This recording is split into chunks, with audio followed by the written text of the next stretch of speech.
আর 25 কতজন হলো 252 জন। যদি মাত্র 20 পিবি করেও পারচেজ করে পরবর্তী মাসে তাহলে কত হয় প্রায় 5000 প্রায় 5100 পিবির মতো সামথিং, তাই না?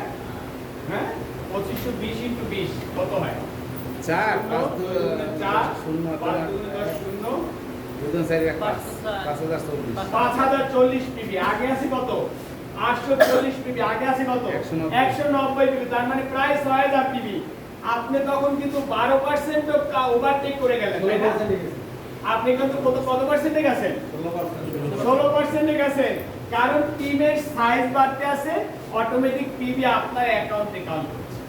ওই পিপিটা তো ওই অ্যাকাউন্টও কাউন্ট হবে, ওই যে এবিসি এর অ্যাকাউন্টও কাউন্ট হবে, এবিসি এর অ্যাকাউন্টে কাউন্ট হবে। হ্যাঁ এদেরও কাউন্ট হবে, কিন্তু টোটাল কমিউনিটি পিবি তে আপনার অ্যাকাউন্টে দেখাবে এই, এবং আপনার পিবি তাহলে 5500, তার মানে আপনি কত পার্সেন্টে গেলেন 16%, তাই না? এবার বলেন আপনার টিমে ডে বাই ডে কাস্টমার বাড়বে না? বাড়বে কিনা বলেন? জি বাড়বে। আর আপনার পিবি বাড়বে না? জি পিবিও বাড়বে। পিবি বাড়বে। তাহলে আমাদের কোম্পানি রানাসারে পেমেন্ট চার্টটা আমি একটু মুছে ফেলাই, অল্প জায়গার ভিতরে তো। তাহলে রানাসারে আমাদের তার ভিতরে একটা ইনকাম হলে 10 থেকে 20% আপনার রিটেল প্রফিট, তাই তো? প্রোডাক্ট এক নম্বরে, আর 2 নম্বরে হলে পারফর্ম বোনাস। পারফর্ম হইলো 5% থেকে 16%। আপনি কি 16% এ পৌঁছে গেছেন না? তার মানে আপনি সর্বমোট 2টা ইনকামে পৌঁছাইছেন, বাকি এখন আছে কয়টা 7টা। তার মানে 7টা আমি দেখাচ্ছি।